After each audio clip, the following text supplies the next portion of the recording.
Set the streets on fire. You are listening to Micah Banks on the radio. Believe That. Powered 4-3, Micah Banks, KC, special guest in the studio. Ladies and gentlemen, give it up for my brother, Marc E Bassy. Marc E Bassy! Hey.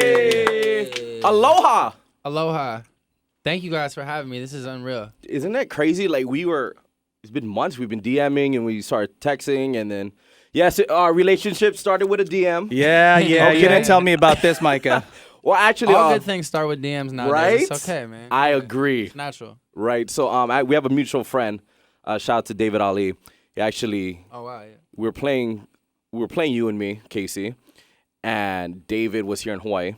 Mm-hmm. Kelani was actually recording out here. That's why David was out here. Oh, okay. And that's when he put us on. He tweeted us. Oh, and yeah, then we should connect. Oh, yeah. Yeah, and then all of a sudden we started DMing and we talked about you coming out to Hawaii, and then like 6 months later, you're out here. Yeah, wow. Manifest destiny. Great. You know, I believe if you speak something into existence, it's gonna happen. Me too. You know. Yeah, I've never heard you so I'm deep, have $1 billion. Micah. Yeah. Micah's getting deep on us here. Okay. I'm just saying, you know. By the way, thank you for last time we saw each other was in L.A. In the lab. In the lab. Yeah. I'm gonna tell you about Marc. Marc's a real one. He was just like, "What are you doing? I'm in the studio right now. Pull up. I know you're in for a few days. Pull up." So we go in the studio and the kind of music this guy. Let me tell you, this guy's gonna be the next star, hands down. He's already on his way there. But no, he is he's there. a star. I'm talking about on some. He's not gonna do interviews with us next time he comes back to Hawaii. That's what usually that's happens. How big he's That's gonna the be. progression. That's the progression. I feel like that level. No, but I like when I make music, I like energy in the studio. So some people like to be like, yo, I have to close down the studio. I need to be here by myself. But when I make music, I like when people come through and just creating a vibe where it's like whatever I'm doing, I'm building on like the people's energy. So that was a good night. We was a little bit lit. I mean, I'm always lit, so. And when I mean a little bit lit, I mean we was way lit. I slept in the studio that night. You did? Wow. So that was fun.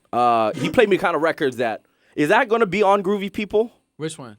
The records that you play. I don't even remember the names of the songs. We were just. I definitely there was one kind of dance joint I played you. Mm-hmm. I don't know. The whole thing with making an album, you know, it's like I don't have like a date where I'm necessarily gonna put it out yet. So Right. I'm kind of still building it, and that's the reason we did the EP, to kind of like give the fans and everyone a chance to just hear where I'm at and what type of music I want to make. But going forward, I think we got, you know, a few more months to kind of hash it all out, so nothing is set in stone. And I'm probably gonna drop music before that, just like a few songs just for my fans and everyone that's been holding me down, especially like on SoundCloud and now like with and Spotify and everything. So I'll have other stuff coming out. How was it going on tour with G-Eazy? It was honestly, it was like what you would think. It's crazy. Yeah. Like, he really has like, it's almost like a 80s rock tour. You know, Bro, where he it's is a like, rock star. Yeah, he's a real rock star. So we you know, we were on the bus at that on that tour. So it's like you check in, you wake up at like 4 p.m., load in the stuff, play the show, stay up all night, and then you sleep on the bus, and it just kind of turns into one long day. It's crazy.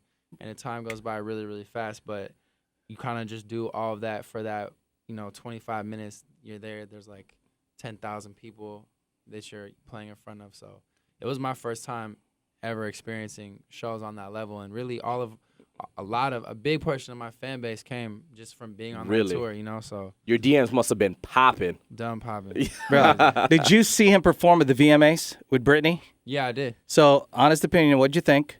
I thought it was dope. G-Eazy's performance or Britney? I'm just kidding. You know what? Actually, I didn't see the first part where they said like they screwed Supposedly, up or yeah. But like, I don't think that's not what matters anymore. Like, you do the show right on TV. Right. Nobody's really watching anymore, like compared to how they used to. But then the next day, whatever happens on Instagram, that's what matters. And all I saw was her like grabbing his piece in between his legs. What was and him, like, winking at the camera? That's a big win. That was your initial. That was your. He just had Britney on stage in front of millions of people. Bro, like, that's an like, iconic moment, man. That's insane. Is that That's unreal. is that one of those things that you know we all wish you all wish that you can do one day? Like since I was 10. Right? Yeah. So you know. And you Shout know, out my bro. I was. I didn't have to clap Yeah. it up. right. Easy You for got to. doing You, that. you can't hate on that. As a guy, you know, Right, some right. guys like to hate, but there's just some instances in life where you just gotta. Can't. Yeah, you have just to gotta apply clap it that. up You for the have to bro. apply that. You know. So if there was one artist, bro, and I know that you have a lot of friends in the music industry, you know, but is there one artist that you would like to link up with and do work with that you have not? I mean, there's like behind the scenes like producers that I'm Mm-hmm. you know think are incredible. One is this dude Doc McKinney who does like a lot of the weekend stuff that I'm trying to work with him in the future. There's a lot of people like that people wouldn't know, but artist wise, like, and mostly producer wise, like the people that I make music with are all my favorite people. You know, my guy Nick Nack, Count Bassy. It's all about the vibe. Billion Coast. Yeah, Right. like we have Bobby Brackens, like my whole little squad that we've kind of built. We were writing songs for other people before we were doing my project. Mm-hmm. So like, I you know, I look at it like it's a competition. Like, you know, Drake has his people, The Weeknd has his people, Kanye has, everyone has their team, and like every once in a while you make songs with other people. But I look at it like I got my team and we're just as good as anybody. So I don't really think about, oh, I wish I had Kendrick's, you know, whatever person playing on my. Well, you're so versatile though. Like the kind of records, Casey, he was playing in the studio. I mean, records didn't sound the same. Every record was like extremely different. And I don't want to compare you to. You know, that's a sensitive thing to compare an artist. Records that can get women pregnant. Yes, exactly. Basically, He got some of those records I was listening to. And when we were talking before, you know, you don't even have to do anything. Just put it on. Yeah, just don't even. From 1 to 15. There you go, baby. We were talking. You and me. Biggest song in Hawaii for the past how many months, Case? 6 For the past 6 months. 7. Biggest song in Hawaii. Played at every single radio station here, bro. So when I see you like doing like the radio runs on your Snap or Instagram, and you're going, and then they're only starting to get it, we're like, bro, we were on You and Me 6 months ago. This song is the biggest song ever. #1 on Shazam, #1 on our countdowns. Playing on how many? 5 stations. It has not slowed down, by the way. I just want to let you know that. Pinch him. Somebody pinch him. No, that really is crazy because we, like me and these two guys over here, starting on May 6th, we've been out every day. We've been on a plane like every day, going pushing the record. You know, Davey D, our, you know, all the like promo people that my label, like we just been really grinding. So it's good to see it work and pay off. But I remember early on they told me that a lot of records break out of here. So this was like the first when you guys like jumped on the record. Right. That's when they like kept having me go out other places. Like if it works, if it's going up there, it's gonna work. Oh here wow! too. So it's like, Huge. You know, yeah, I owe you guys like I don't know. Lunch. Bro, you know, this is one of those records. And I just want to let you know this because I've seen records come and go. Right. This record will have longevity, even if it slows down a bit. It's got legs, bro. It's got legs. Well, it's a real story, you know. So with artists, sometimes a lot of times when they blow up, like a huge record, like You and Me, for example, most people like to think, oh, he just came out of nowhere. That's not the case. You've been around because before You and Me, there was East Hollywood, Only the Poets. Before that, it was all types of everything. And that's just to name a few things. So you actually been doing your thing for a minute. Yeah. No, I mean, to be real, yeah, like, I moved to LA when I was 18 years old. Like, that was like 10 years ago, you know, to try and like make it in music. And I've been in bands, I've been signed, been dropped. I've written for other people. I wrote for Chris Brown, Sean Kingston. Nice. Pia Mia, CeeLo, Charlie Puth. Lots of people just like really always knew that I wanted to do music. And I've never stopped. And no matter like what my living situation or whatever, I've always just been into it.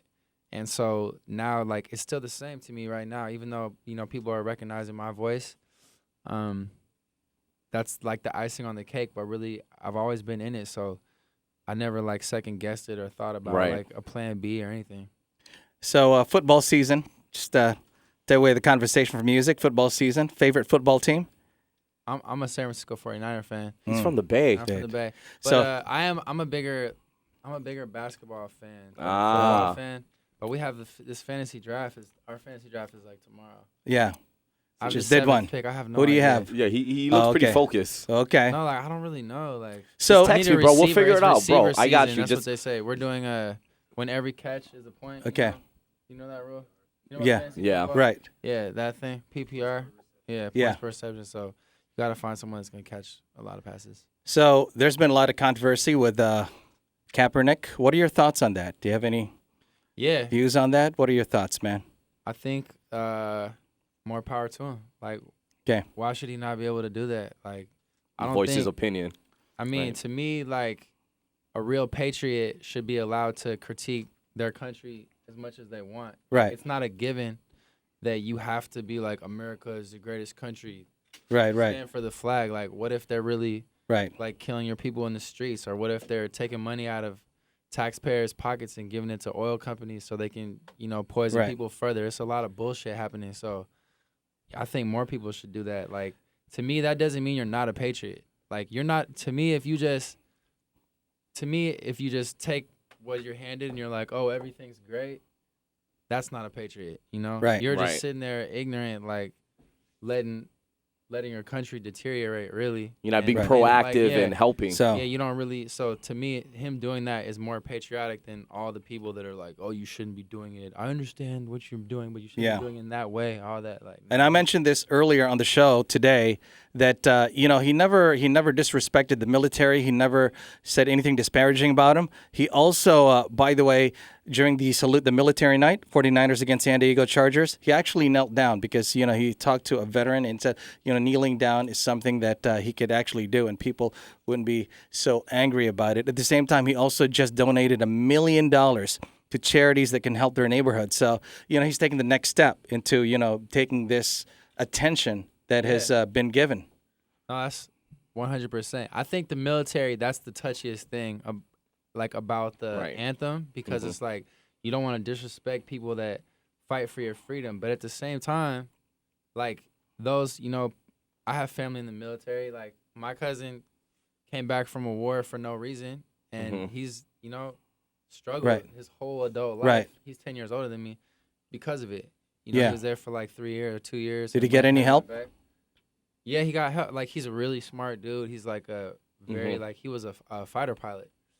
But he's still like mentally just like Right, right. emotionally like, it's really hard for him to have close relationships. Just all types of we can Right. talk about this all Yeah, day. But, right. But I think like people in the military too, like this is your country too. That's your army, and they make people do a lot of things Yeah. that I disagree with, but I don't want to get like too Right. political on your guys. It's not like, I hey, just understand, because but- you speak out about it, I mean, doesn't mean that you disrespect the military. That's what I'm trying right? to say. Yeah. Exactly. But- He's definitely not disrespecting them. He's actually going hard for them. That's how I Right. look at it. All right, so Groovy People. Groovy People, yeah. How's that for a for a transition? Nice transition. Right? Groovy People, what is the inspiration behind the name of the EP?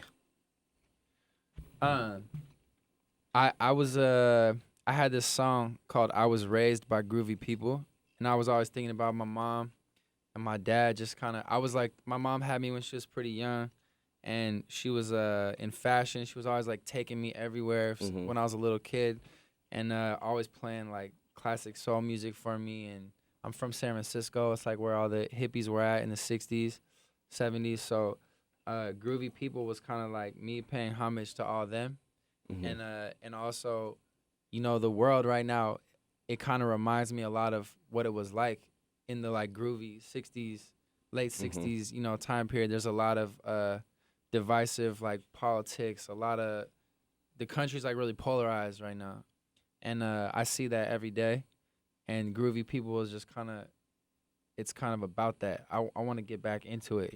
Everything is kind of going crazy, and if you don't talk about it, if you don't use your art to take a stance one way or another, like what are you doing it for? So that's the kind of like I'm trying to put as much of a message in my music as I can. It doesn't have to be on the nose. Like I don't have, but it can be. Like I wish I made "Fuck Donald Trump." Yeah. but it can be more subtle. It can be however you want. But I just think the depth in the music, that's like the Groovy People. From what you're explaining, what Groovy People meant or means, that actually turned out to be a good segue. All right. So, Thank you. again, Okay. Mark, thank you so much for stopping on Thank by. you guys. Groovy People, be on the lookout for that. Definitely. Fans, where can they get at you at? MarceBassy. Snapchat, Instagram, everything, Twitter, all that. Yeah, and ladies, feel free to slide up in his DMs. Yeah. Slide Mark, in my let me see it DMs. later on tonight after we have a few drinks and make. Okay. Anyway, we get in trouble for that. Ladies and gentlemen, give it up, Marc Marc E E Bassy. Bassy. Set the streets on fire. You are listening to Micah Banks on the radio. Believe That.